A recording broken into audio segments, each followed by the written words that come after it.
Bonjour mesdames et messieurs, merci de nous rejoindre pour cette nouvelle édition de 15 h. Au sommaire de ce journal. À la présidence ce matin, le chef de l'État a reçu le vice-président de la République populaire de Chine. Et en Irak, la base irakienne de Tal Afar reprise par les milices chiites.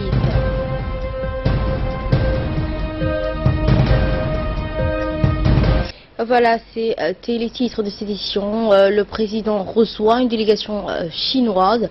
Le président de la République, son Excellence Ismaël Marguel, a reçu ce matin au salon d'honneur de la présidence une délégation chinoise conduite par le vice-président Liu Wankao. Le chef de l'État ayant regagné hier soir la capitale en provenance de Marrakech où il avait pris part à la 22e conférence des Nations Unies sur le changement climatique. Donc plusieurs membres du gouvernement ont pris part à cette rencontre, dont le ministre des Affaires étrangères, de la coopération internationale, Mohamed Ali Youssouf, le ministre de l'économie et des finances, Ilyas Moussa Douale, ainsi que le ministre chargé des investissements, Ali Ghele Aboubakar. Au cours de cette rencontre, les deux parties ont évoqué plusieurs sujets d'intérêt commun, ainsi que la consolidation des relations bilatérales. La coopération entre les deux pays s'est étendue dans des domaines stratégiques avec la mise à disposition de la République populaire de Chine de terrains pour la construction d'une infrastructure militaire afin de mieux protéger le commerce maritime dans le golfe d'Aden et la mer Rouge. La République populaire de Chine compte en outre utiliser Djibouti comme porte d'entrée sur le continent africain dans le cadre de la mise en place de la nouvelle route de la soie. Et peu après son entretien avec le président de la République, le vice-président chinois Liu Wankao a d'ailleurs évoqué l'importance de la coopération djibouto-chinoise. On l'écoute. Tout à l'heure, nous nous sommes entretenus de manière très amicale avec le président Khaled. L'essentiel, c'est du renforcement davantage de la coopération sino-djiboutienne. Nous avons déjà maintenu une coopération bilatérale à haut niveau. Alors la Chine est déjà devenue le premier partenaire de commerce et d'investissement pour Djibouti. Déjà la Chine est très engagée de manière très profonde dans la construction d'infrastructures et des affaires sociales djiboutiennes. Les deux parties sont tous satisfaites pour le niveau de notre coopération actuelle. Nous sommes aussi convenus d'entreprendre une coopération plus large et plus profonde, donc conformément au consensus parvenu entre nos deux chefs d'État. Nous espérons que les coopérations entre nos deux pays seront plus efficaces en faveur de nos deux peuples. Au cours de notre visite de 3 jours, nous nous sommes entretenus de manière très productive avec le président, le premier ministre, le secrétaire général du RPP. Nous avons aussi bien visité quelques projets très importants, à savoir la ligne ferroviaire et puis le port, le lac Assal, et aussi nous avons admiré le beau paysage de votre ville. Donc de notre retour, nous allons nous engager davantage à la coopération entre nos deux pays. Nous espérons aussi que nos deux peuples seront plus amicaux et puis le peuple djiboutien sera plus heureux. Merci.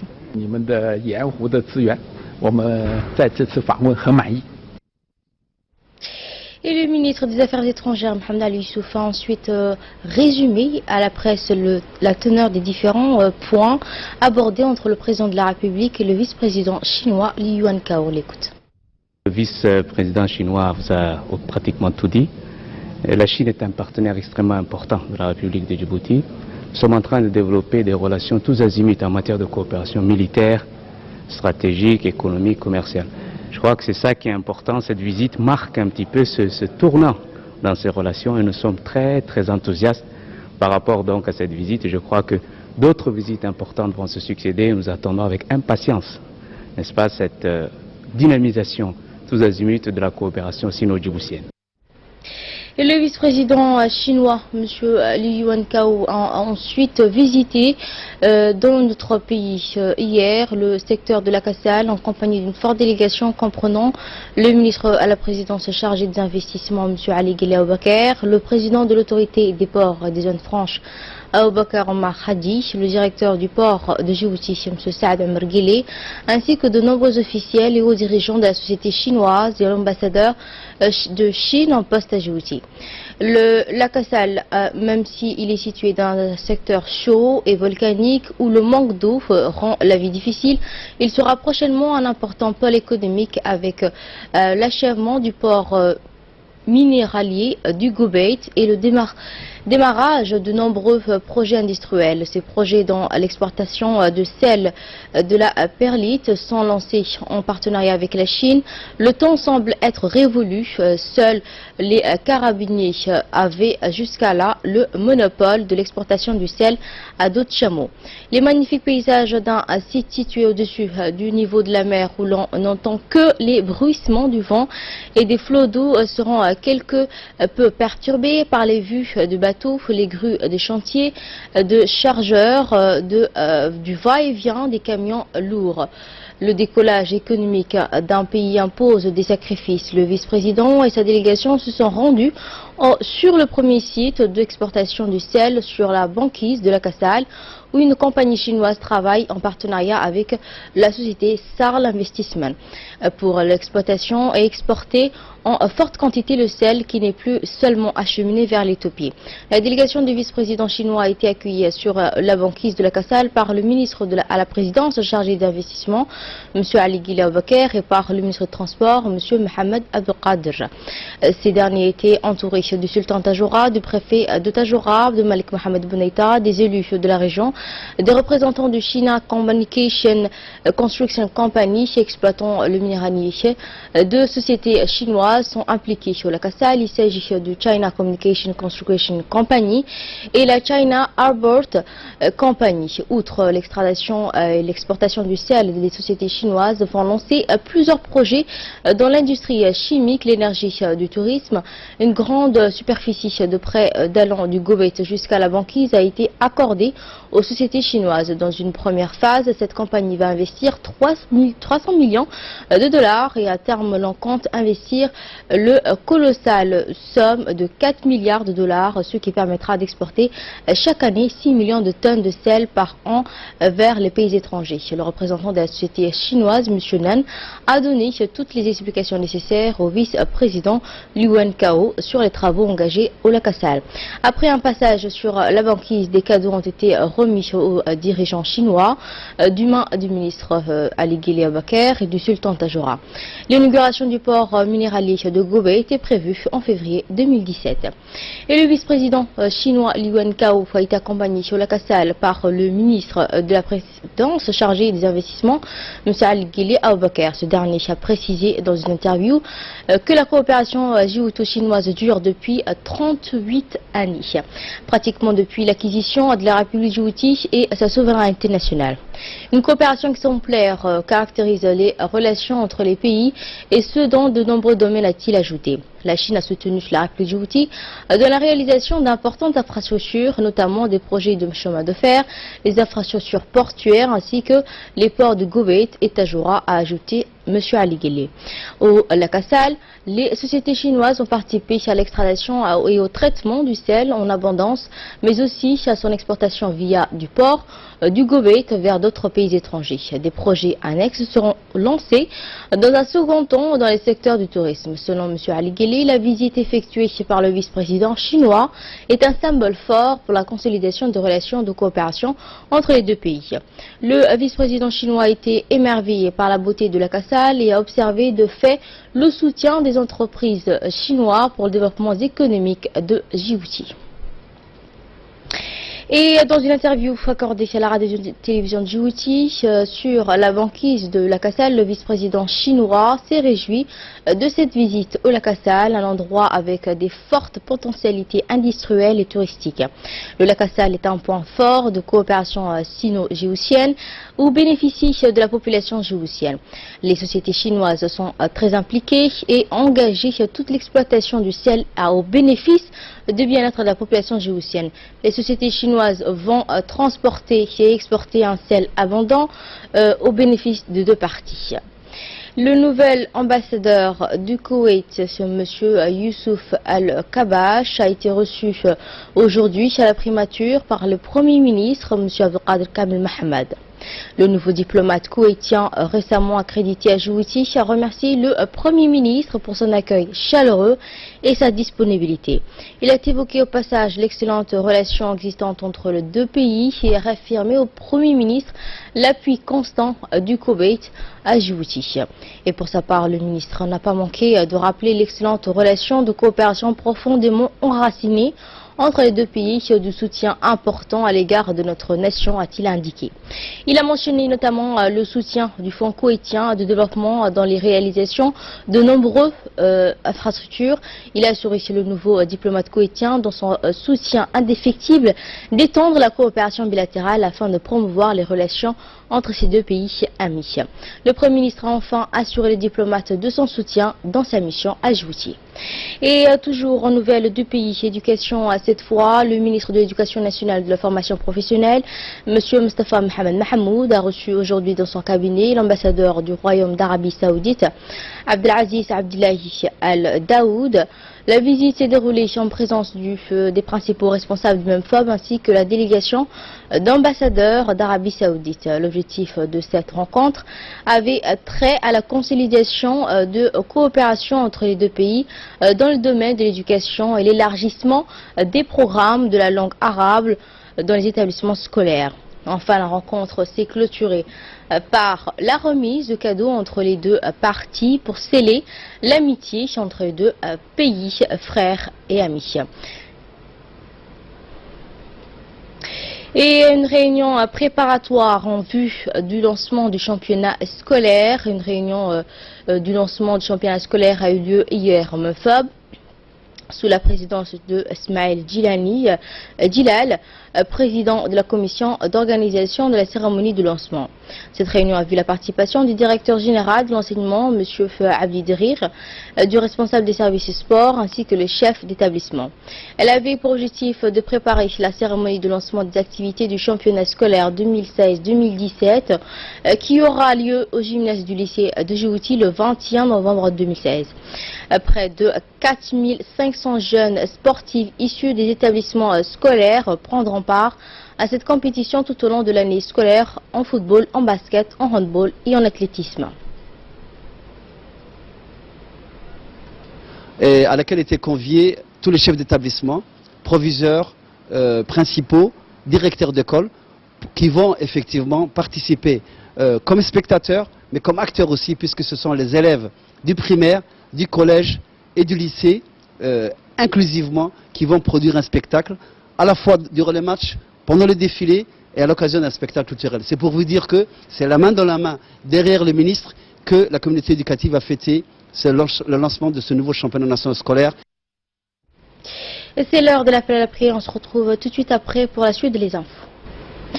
C'était l'appel à la prière. Nous revoilà pour la suite de nos infos. Rencontre ambassadeur Barakhma avec le ministre du Commerce, donc l'ambassadeur extraordinaire plénipotentiaire de la République de Djibouti auprès du Royaume d'Arabie Saoudite, Dia Eddine Saïd Bamachrama, a été reçu en audience par le ministre saoudien du Commerce et de l'Investissement, M.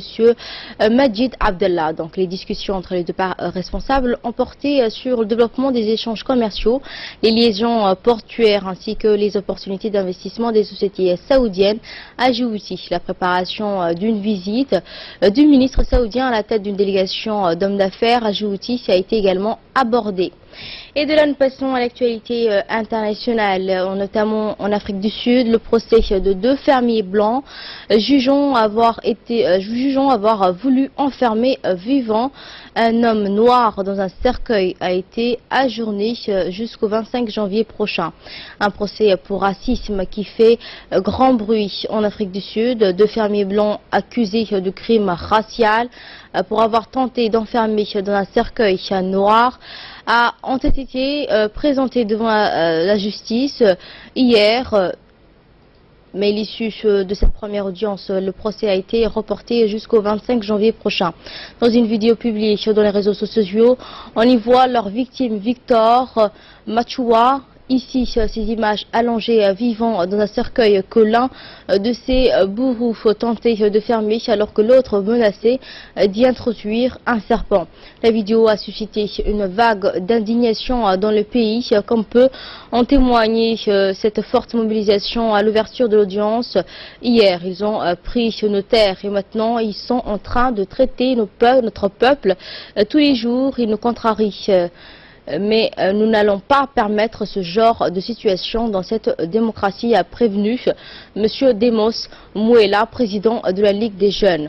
Laissez-moi vous dire pourquoi les Blancs continuent d'être arrogants. Laissez-moi vous dire pourquoi ils ont l'audace de capturer l'un des nôtres, de le battre et de le mettre dans un cercueil alors qu'ils demandent de l'aide avant de le mettre dans un cercueil menaçant de le brûler vif. Pourquoi les Blancs, durant 22 ans après Nelson Mandela, les a pardonnés? Pourquoi font-ils tout cela à enrichi? Le porte-parole national de l'économie de Freedom. Donc le procès de ces deux fermiers blancs met au grand jour les divisions raciales qui minent la société sud-africaine plus de 2 décennies après la fin de l'apartheid. Et en Irak, la base aérienne de Tel Afar, reprise par l'État islamique par les milices chiites.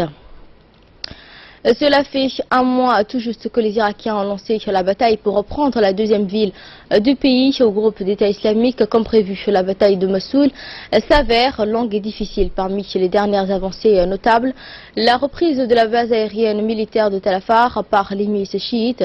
Cette base, située à une soixantaine de kilomètres à l'ouest de Mossoul, se trouve sur un axe stratégique conduisant en Syrie. Par ailleurs, les journalistes ont pu entrer dans la site antique de Nomroud où prend la mesure des destructions infligées par les combattants de l'État islamique à ce site archéologique vieux de 3 millénaires. Ces militants de Daesh n'ont aucune histoire ni religion, dit ce colonel de l'armée irakienne. Leur seul travail est de détruire et de causer des dommages dans tous les pays du monde et pas seulement en Irak.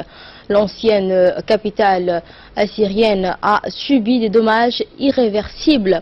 L'État islamique avait diffusé l'an dernier une vidéo montrant ces hommes détruisant les vestiges de la cité. Et voilà, c'est tout pour cette édition. Merci à vous de nous avoir suivis. Dans quelques minutes, les minutes de focus. Donc bonjour et merci de nous rejoindre pour les minutes du focus. Hussein Aoulad nous a rejoint. Et notre focus d'aujourd'hui, Hussein, en fait, nous emmène en Uruguay. Il s'appelle José Mujica, en fait. Et il est sans doute, en fait, le président le plus modeste du monde. Donc, il refuse d'habiter dans le palais. Il a même vendu l'une des résidences présidentielles. Donc, il met un point d'honneur de vivre comme un retraité ordinaire dans sa ferme, pour afficher sa position à la société de consommation. Effectivement, les gars, depuis 2009, José Mujica est le président de l'Uruguay. À 78 ans, il a eu un parcours hors du commun. C'est un ancien guerriero et prisonnier politique qui n'est pas un chef d'État comme les autres. Il vit dans la ferme de sa femme et reverse 90% de son salaire présidentiel à des associations caritatives. Une coccinelle bleue achetée en 1987. C'est le seul luxe qui s'est autorisé José Mujica. Actuel président de l'Uruguay, il pourrait vivre dans un palais présidentiel et toucher 9 000 € par mois. Mais il préfère vivre avec sa femme dans une petite ferme.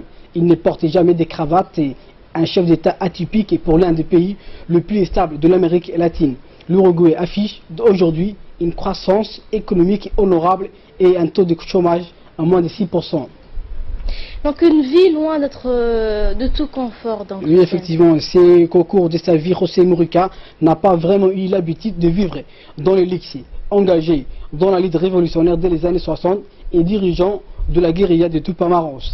Il est fait prisonnier par les juntes militaires en 1973. Il reste 12 ans en prison dans des conditions sordides. Il ne sortira qu'en 1985 et le retour de la démocratie en Uruguay. Il abandonne alors la lutte armée pour s'engager dans la voie électorale en confondant le mouvement de participation populaire MBB après des postes de président du Congrès ou de ministre de l'Agriculture.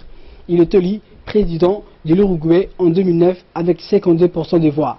C'est lui qu'on le surnomme parfois Pépé. Merci Hussein pour cette information. Merci à vous de nous avoir suivis. Excellent suite de programme sur Téléjouti.